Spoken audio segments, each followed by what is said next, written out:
such sights to show you. Welcome to Nightmare on Monster I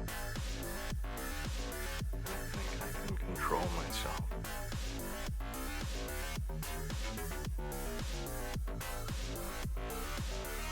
It's got a death curse.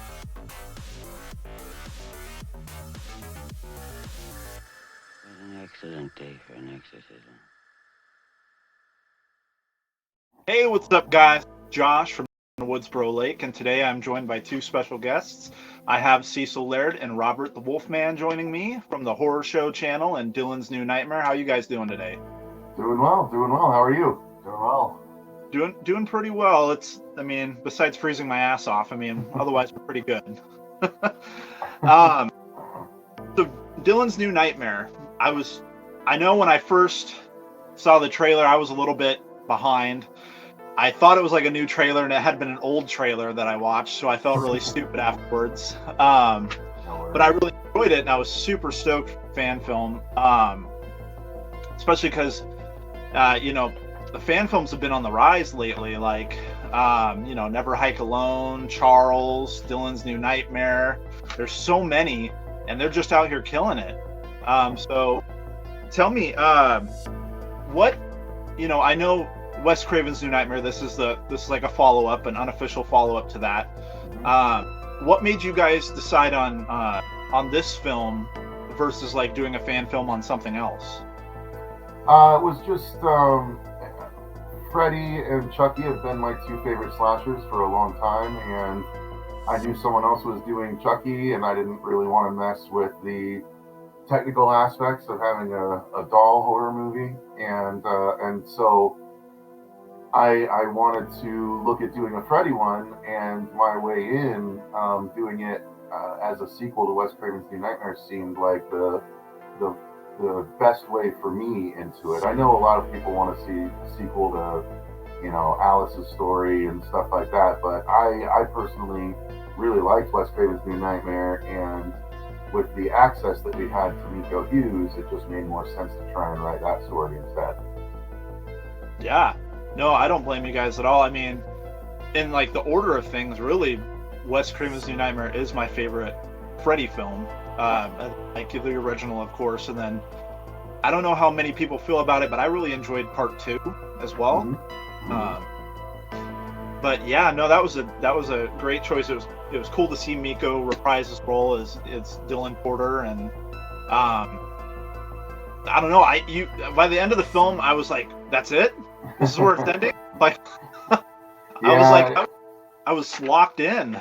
A lot of people had that reaction, and it's like, if that's the biggest complaint is that they wanted more, then that's not really a complaint, right? It's more compliment than anything. So I was happy about that. It's a bummer when people thought that like we did it and like that was meant to be the end of the story, because it is a relatively unsatisfying end if it were just that story.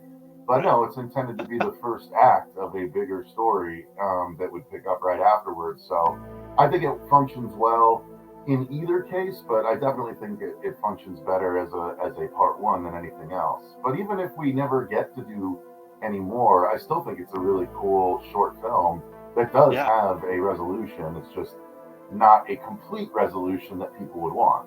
It is a resolution of the story we tell, but it's just not as much of a resolution as people were hoping for. Yeah, no, for sure. I felt like it wasn't like that was not where you guys were just going to end it and not pick it up or try to do something more later. But I was like, I just was like, it was going. I'm like, oh yeah, we're heating up. Like things were like, progressing pretty well, and then all of a sudden, that was a good cliffhanger though, for sure. At the end, I don't want to spoil it for anybody who hasn't watched it yet, but definitely, like, I was like, okay, I'm ready for what's next whenever it comes. So, appreciate that. Yeah. So what got you guys into horror films? Why don't you go first on this one? Okay. So really, I'll actually say so.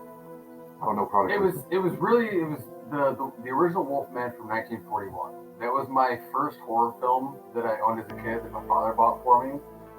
So that was my first dip into the horror scene. And then my dad and him and I would rent various horror movies and stuff like that, Predator, different things. So he introduced me a lot to that. And then Evil Dead actually was the first horror movie that I bought with my own money as a kid. So yeah, those two movies have a special place in my heart. But yeah, that's pretty much where I got into horror, and then it just snowballed from there. Like I'm a big creature guy. Like I love the creature features. I'm not too big on the slashers and things like that. Like some of them are done better, so I can appreciate them better. Like Maniac, like Maniac Cop, things like that. Like those like type of slashers I can appreciate. Like Freddy, things like that. But Michael Myers, I'm not a fan of Michael at all. Like he's very hit and miss for me. It's the walking wall. Yeah, exactly. He's a walking wall. And don't get me wrong, like people argue that Jason is a walking wall as well. But he has more fun. Yeah, he has more personality, and like he has a little bit more fun with his kills. He's not so straightforward. You know, bashing people against the tree in a sleeping bag. Great scene. But it's things like that. Those are the type of slashers that I appreciate. But more so, I am a creature, monster, kaiju, all that type of stuff. Those are my jams.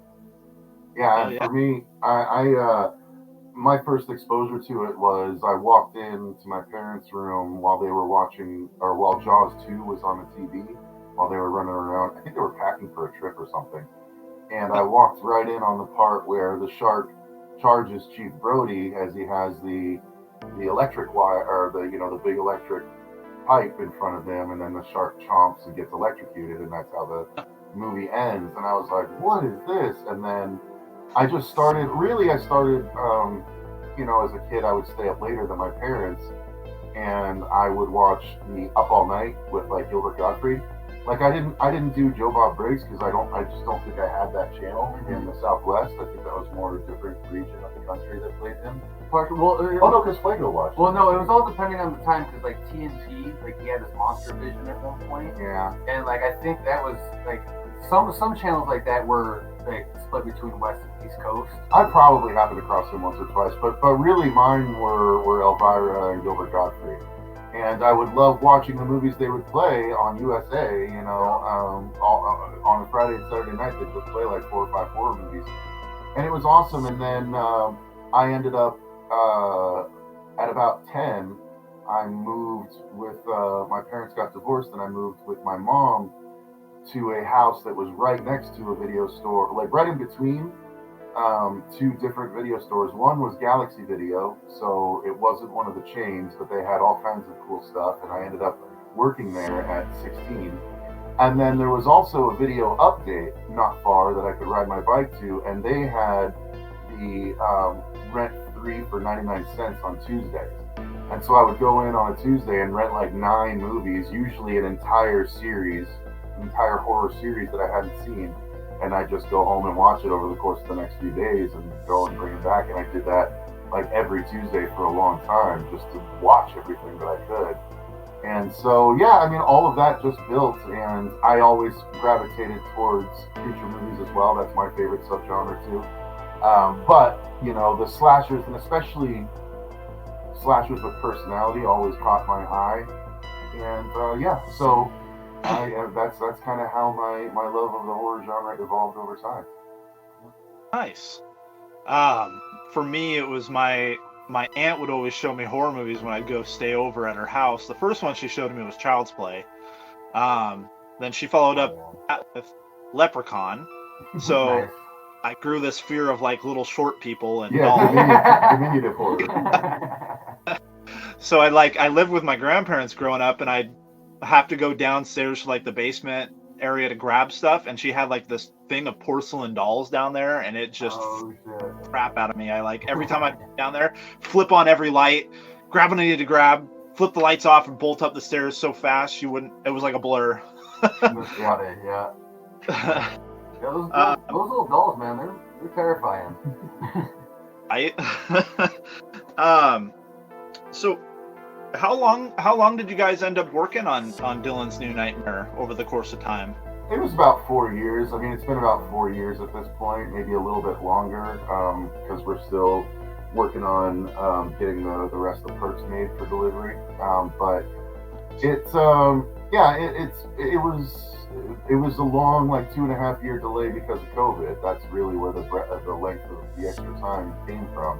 Otherwise, we were pretty on point. Like we were ready to go to camera in May of 2020, and then April of 2020, everything shut down. So we had to literally cancel everything and hold off for 2.5 years. So yeah, it was a long time, but it was really because of that COVID delay, unfortunately. Right.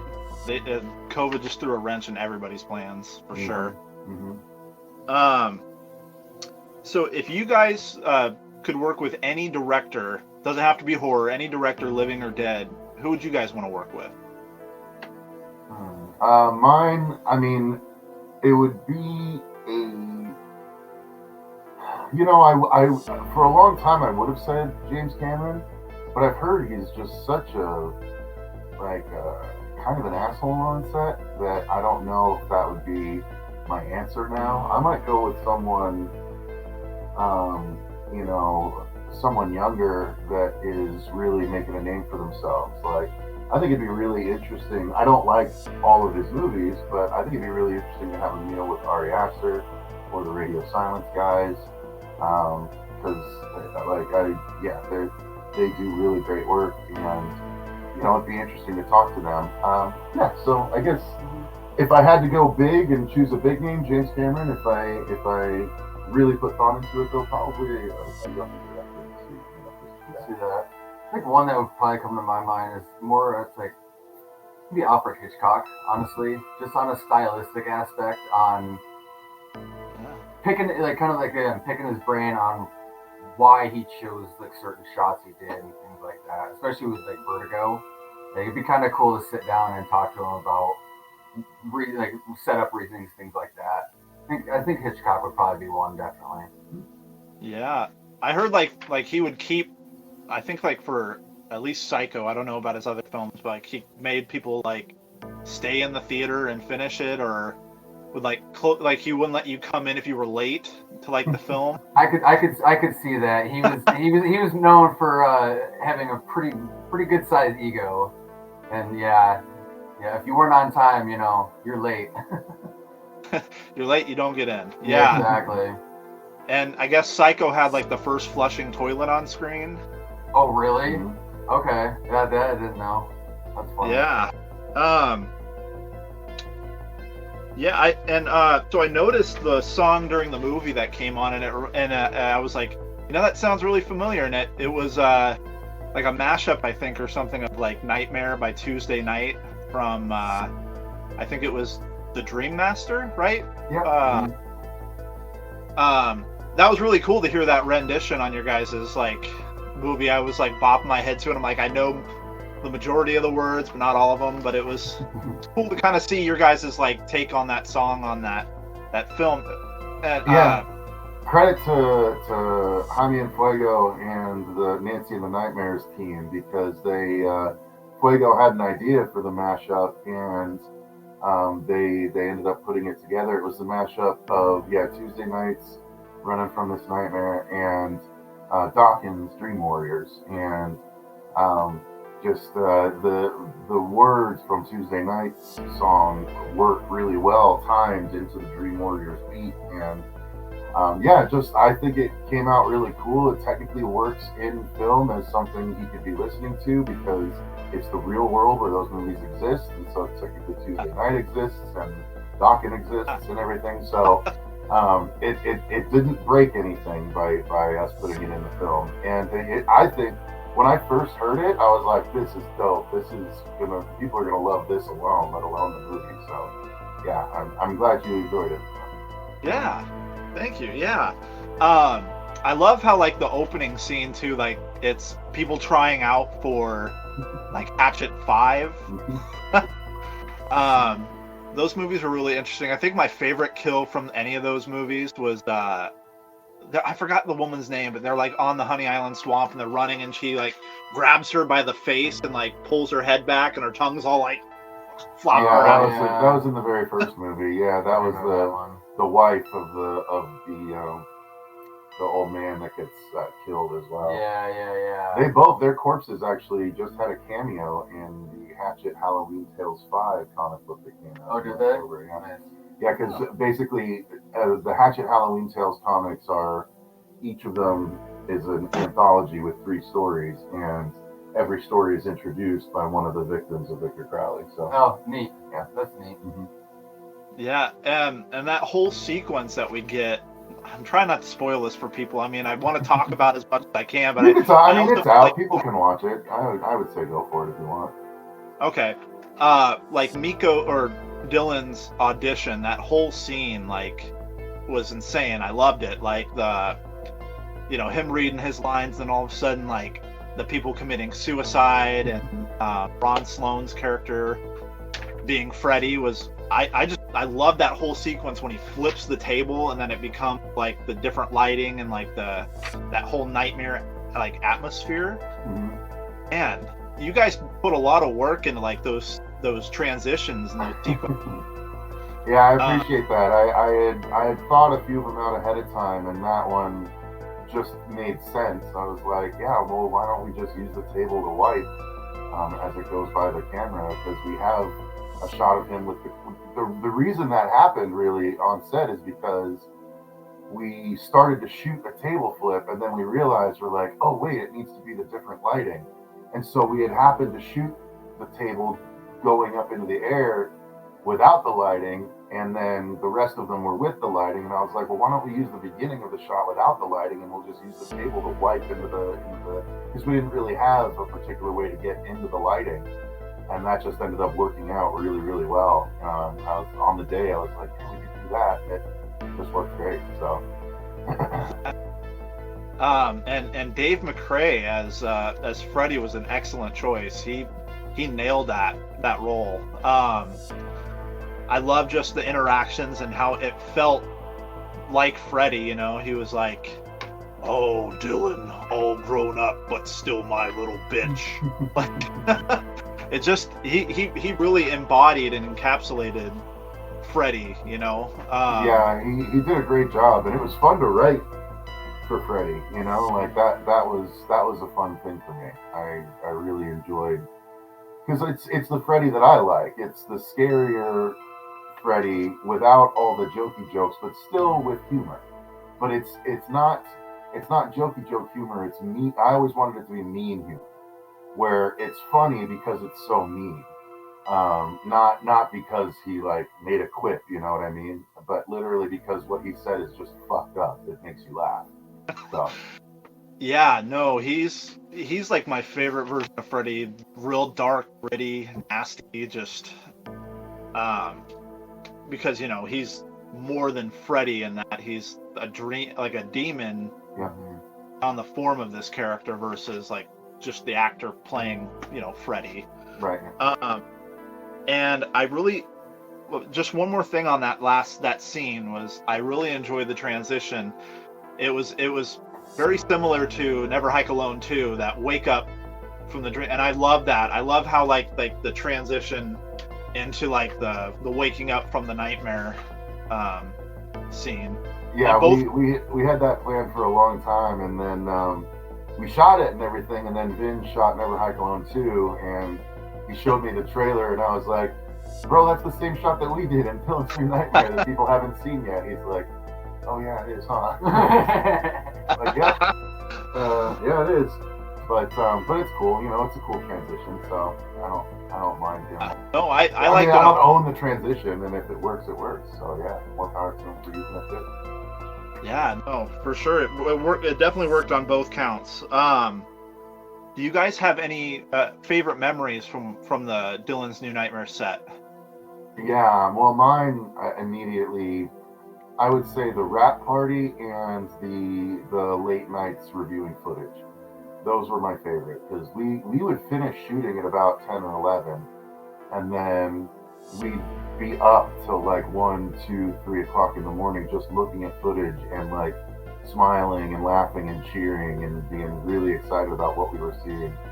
And then the rap party, you know, once we had everything locked down, it was fun to see. People didn't like cut loose and like get crazy, but people had a good time, and everyone had such a good time on the shoot for the week that everyone was in high spirits. Like there was no shittiness or shitty people at all in the entire time we were all working together. So a couple people that work regularly in LA on productions that we brought out came up to me and said, "You should be very proud.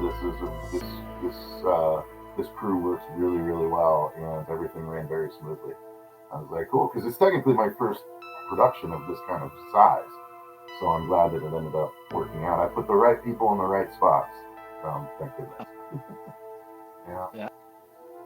How about you, Robert? Let's see. So predominantly, my role, at least on the set, so I did a lot between like the set design, things like that. But like my biggest memory again would be the rap party. Again, fantastic night. Everyone's energy throughout that whole week was so great. It was a giant week of summer camp, pretty much, because we were all staying and living at the same damn house and whatnot. And then just cooking all the goddamn day. Like, cause I was the crafty on set predominantly. Well, I wore some other hats. My main job was keeping everyone fed and happy. So it was nice getting back into doing that, because I used to do catering and private event stuff years ago. So it was nice to dip my toe back into that. But yeah, no, between the cooking and then the rap party and just the overall experience, honestly, was fantastic. I didn't have really a bad day at all. I would say my only gripe was I was dealing with some back issues, and that was killing me that week. But yeah, it was a rough week for that. But other than that, no, it was fantastic. Every memory from that week was great. And I can't wait to do it again. It's gonna be a blast. Awesome. No, that's good to hear. I don't have much experience in working on any movie sets. I've only worked on.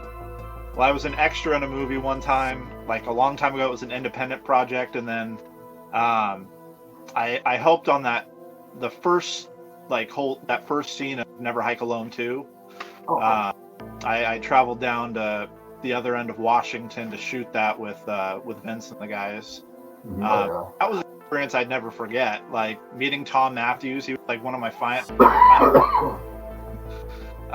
and just getting to like pick his brain and talk to him was amazing. And Vince gave me a pretty cool job. I wasn't sure what I was gonna do. He's like, "Hey man, why don't you come down and help out?" And I was like, "Hell yeah, I'll do whatever you want. I'll scrub toilets. I don't care." And he ended up having me do like script supervisor. Cool. So like marking things on scenes that he liked and whatnot, and then get to do like the marker, which was fun. So very cool. I would love to do that again. Holy crap, that was like one of my favorite days of my life, besides having a child and getting married. So do you have a movie that you've always felt is very underrated? It doesn't have to be horror. That you like really, really enjoy, but you don't feel like gets enough like attention or credit? Yeah. I have one that pops to mind, but it's only because I've been thinking about it a lot recently. But it's not. I don't know that I'll try and think of a better one, but the one I'll say is the kids movie, The Last Unicorn. I saw it when I was really young, and it's a classic to me, but apparently like a lot of people just never saw it, and it's an animated movie that's never been touched as far as trying to be remade, and I think it would be so cool if they actually did. And yeah, I've been thinking about it. Like I want to do a fan casting of a live action version of The Last Unicorn for my other channel once we launch it here pretty soon. But other than that, yeah, I don't know. I'd have to think for a bit. Do you have one that comes to mind? I'm gonna go with Highlander. But everyone knows Highlander. Not necessarily. Yes and no. Yes and no. It had a 7-year-long TV series and 4 movie entries. I don't know. That is a well-known movie.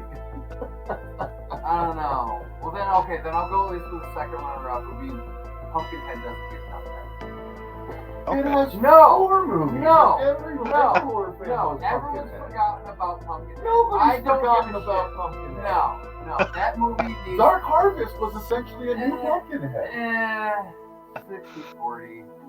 Hey, That movie was not very good. Okay, I thought of another one. I think not enough people know about Jaws. Let's talk about Jaws for a minute. okay. Right. You're a twat. Well, Pumpkinhead just celebrated another anniversary yesterday. Oh, nice. It released yesterday in like 89, I think, or 80 something. Okay. So yeah, that's They're funny that you actually mentioned doing that. a new Highlander with Henry Cavill, like this year. Well, it's about time. It's about time. Everyone's forgotten about it. Yep, nobody knows about Highlander. Not Yeah, talked I about don't enough. know. It's not I don't talked know. about enough. There's definitely some horror movies that. Oh, you know what? You know which one not enough people know about is Triangle. Triangle from I think 2015 or 2016. That's a phenomenal movie, and definitely more genre fans need to see it. They have no idea what's coming when they watch it. Project Metal Beast. So that's a Kane Hodder one. So he actually played Metal Beast and whatnot. And so it's basically about this military guy who travels to Bucharest to take this blood samples from this werewolf for military operations, shit like that. And then they start years later, shit after some certain events, like they start grafting on this, basically like a metal flesh for skin grafts and things like that. But it basically takes over the dude's body, and he becomes like this giant metal werewolf fucking creature thing. Like it's a B movie, but it's fun, and that's one of the ones that I feel definitely deserves a remake and a new treatment to it. Keep it practical. Yeah. Things like that, Yeah. It's weird. It's not like the craziest movie ever, but I really liked Behind the Mask, The Rise of Leslie Brown. Yeah. I think that's gotten a pretty big cult following since Does its it? DVD release, personally. Because it's one that I hear more and more people finally talking about, but for a long time, not enough people knew about it for sure. You're 100% right on that. Yeah.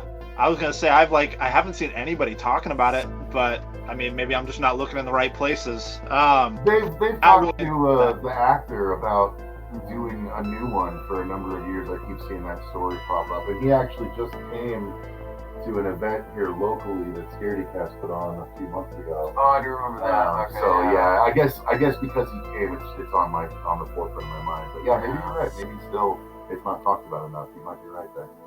Yeah, I think I do remember seeing something about a second one on upcominghorrormovies.com. Yeah, there have been rumors for years. Yeah, it might have gotten put in developmental hell. Prequel and then sequel, and yeah, they've had a couple different ideas. Okay. So, what do you guys think would be the worst way to die?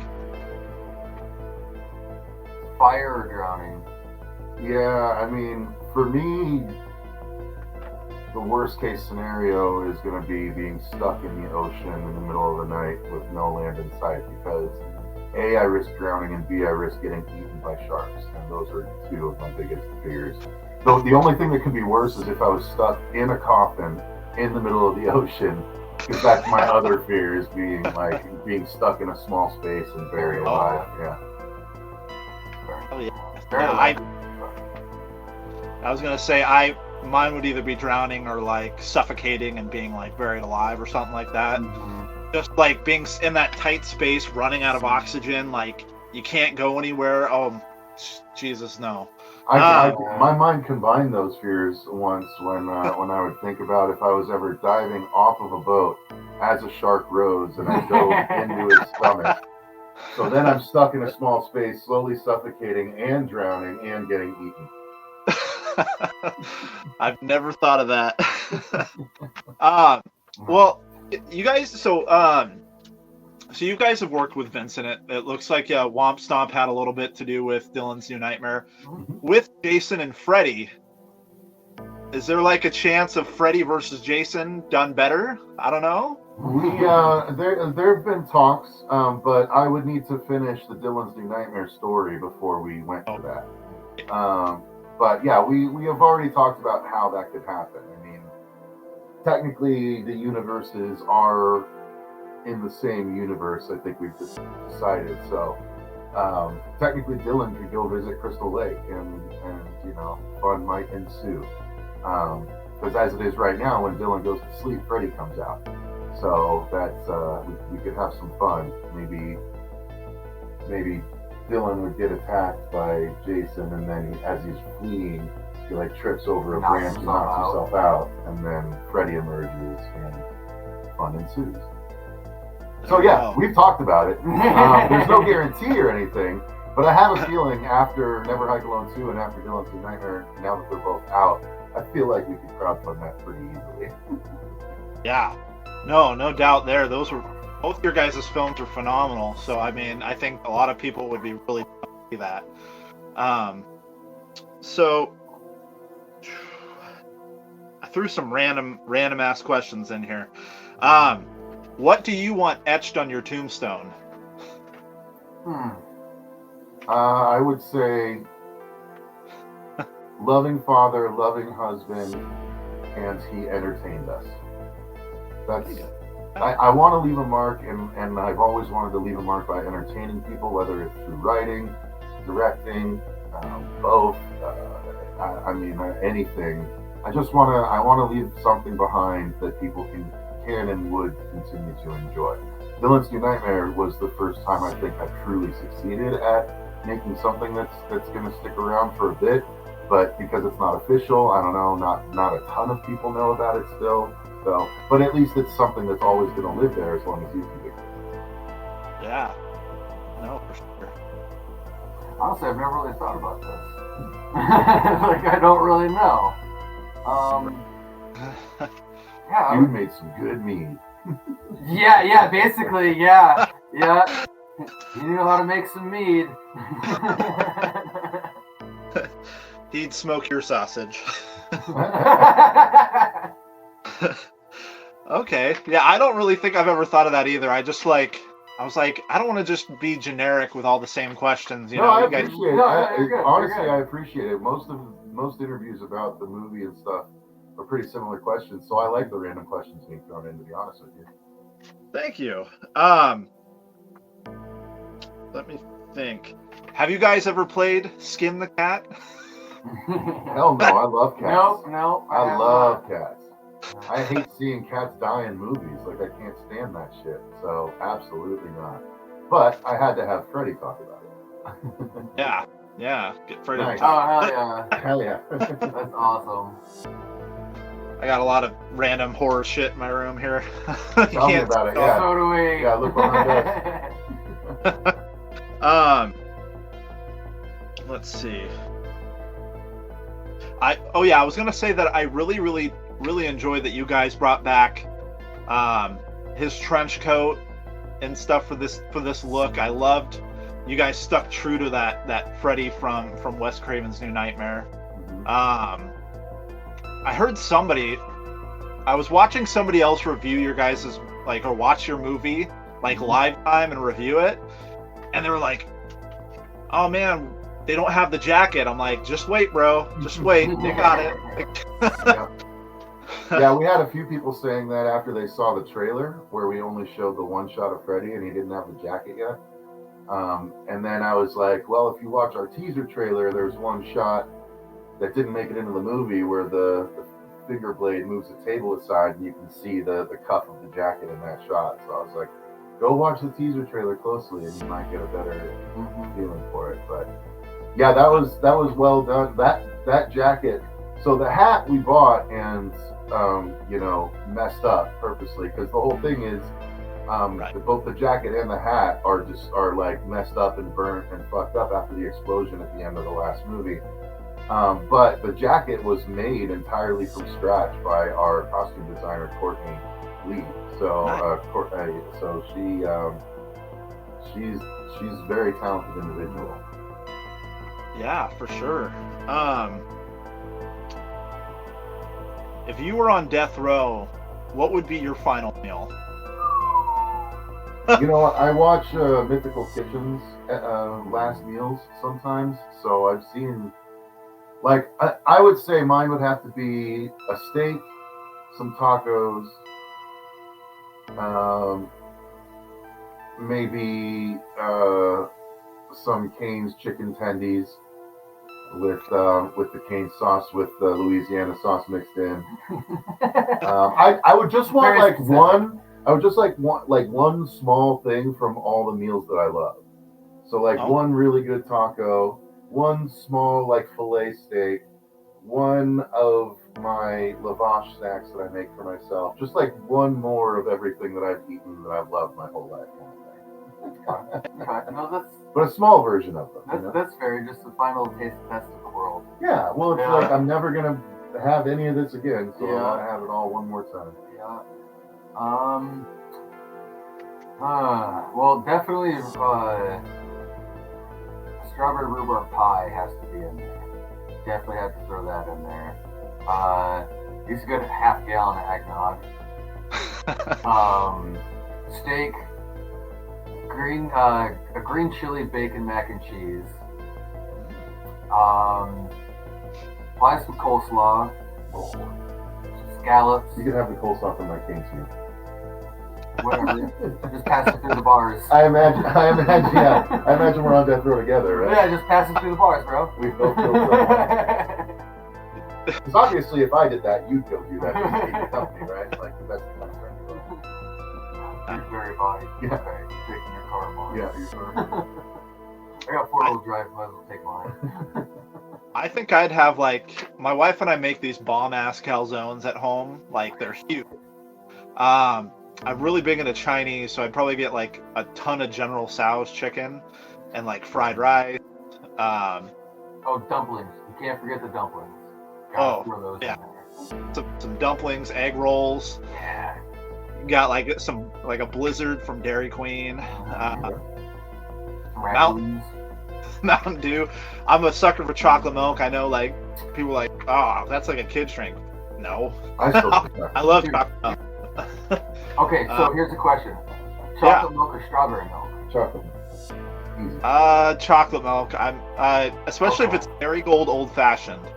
That's fair. I like the kind that Winco gets. That's the best chocolate milk that I can get out here. Nice and thick.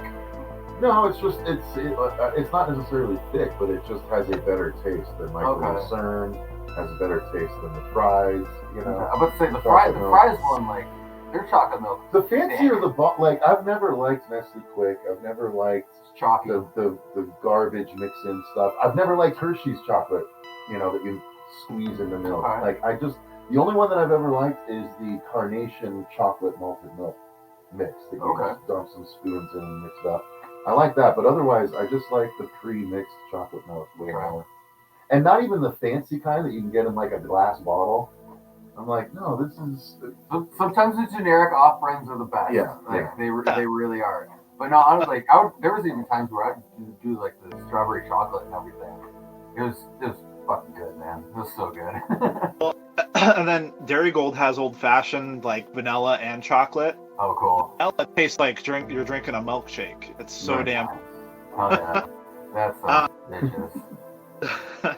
So what is your guys' most anticipated film for this year? Oh, you know what? We did our most anticipated.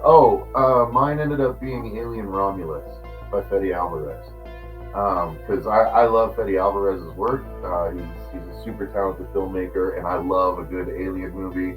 And I especially love a good R-rated alien movie, which is apparently what this is supposed to be. Mm-hmm. So, I'm very excited about Alien Romulus. But there's a bunch of good ones that sound like they're coming out this year. A lot of them are creature features. True. Again, we had a lot. Yep. We ate good as creature fans this year, and it seems like we're going to eat good as creature fans. In 2023, and it seems like we're going to be eating good in 2024 also. Yeah, no, most definitely. I would say at least one that comes to mind would probably be the Blumhouse Wolfman. Has me most intrigued. It could go either way. I hope Your name would not have tipped us off to this or your favorite movie or your first movie. For sure. I just hope that they take a little bit more lessons from what they had done with the Benicio del Toro one. Keep it more practical, like what Rick Baker did, but especially with the transformation scene, don't do what the studio did and screw them over and just completely CG. Obviously, CG is kind of needed just for certain enhancements and like articulations on like. I've always liked that transformation. I really didn't. On a recent rewatch, it has not aged I haven't watched it. It's aged really badly. But if they had stuck with the practical like Rick Baker had designed, like he had done in American Wolf London, that like the whole movie would hold up 100%. Like don't get me wrong, like the Benicio del Toro Wolfman is fantastic. That was a great remake. But my biggest gripe with that is the overuse of the CG on the transformation. It just looks goofy. So I'm hoping that at least Blumhouse kind of takes note of that and uses more the practical effects and like the foam latex with the mechanics and shit, like what Rick Baker had originally designed on other things. But obviously Rick Baker is retired now, so he's not going to be part of the project or anything like that. So I'm hopeful for it. I'm still on the fence. Yeah. No, that's I really enjoyed the remake too. I enjoyed Anthony Hopkins. Oh yeah. He was fantastic. Yeah. There was a lot of gore in that one. I really enjoyed. I mean, I'm not like a gore fiend, but like it just was so well done. I think I did notice the transitions were a little, but I mean, like overall, yeah, I really enjoyed it. I realized that the bear that they used at the gypsy camp was actually recycled CGI from what was that? The Golden Compass. Oh no shit. Yeah, they took the polar bear and just reworked some things to make it like that kind of grizzly bear look or brown bear. Interesting. Yeah. But yeah, no, there's a lot of movies. I don't even know if I have a most anticipated. There's a lot of them that I'm really interested to see this year. So what is next for you guys? Between the horror show channel and you guys mentioned a new channel and just movies. Yeah, well, on the horror show, we actually today at 5 o'clock Mountain. Well, today as we record this, I guess I don't get to see the time since it'll come up after. But today, as we record this on the 14th, we are starting our 10th anniversary week-long celebration because the first episode of the horror show went up January 14th of 2014. And, oh wow! And so we are celebrating our 10 years this week, and so to do that, we are bringing back our very old, our first format for the channel, which was basically the first season of the channel was a month long, and we did a movie review every Monday, Wednesday, and Friday, and then we did a how-to every Tuesday and a comedy sketch every Thursday. And so we're doing that again. So we have a review Monday, Wednesday, Friday. We have a new how-to on Tuesday, a new comedy sketch on Thursday, and then we're bringing back Stephen King Saturday as well. And then next Sunday, the 21st, we're having a stream with as many of the people that have been on the channel as we can. So as many of the hosts that we can. Yeah. So. Yeah, so that's what we're doing there, and then other than that, I am just working the day job and spending time with family. Robert, what about you? Basically, just projects kind of around here. I got a couple repair projects, projects that we're gonna do some more videos for, so you guys will see those in the future.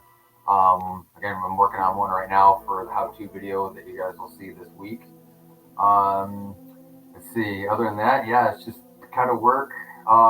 Behind the scenes stuff. Him and I are still kind of slowly plugging away at getting a business started for our meadery and everything like that.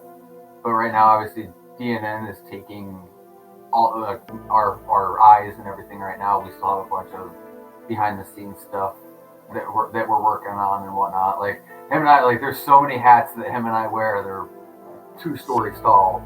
Like, and hat. Yeah. No, that's awesome. Well, congratulations on the 10th anniversary. That's awesome. Thank you for joining me on such a special day for you guys. Of course, thank you. Yeah. I really appreciate getting to chat with you guys a little bit about the channel and Dylan's New Nightmare. It was such an awesome film. I I'll link below like the Indiegogo, the link to the movie for anyone who hasn't checked it out yet. I appreciate it. Thank you. Yeah, of course, guys. Well, thank you guys so much. I hope you guys have a killer rest of your day. Same to you, and thank you again for having us. Yeah, man, it's been a blast. Yeah, for sure. And to all you guys watching out there, keep killing it out there, my friends, and just remember, don't get caught. Don't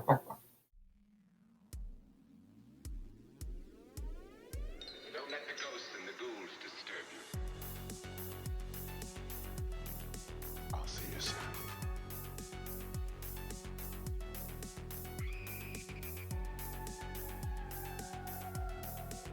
I wanna play a game. Coming to get you, Barbara.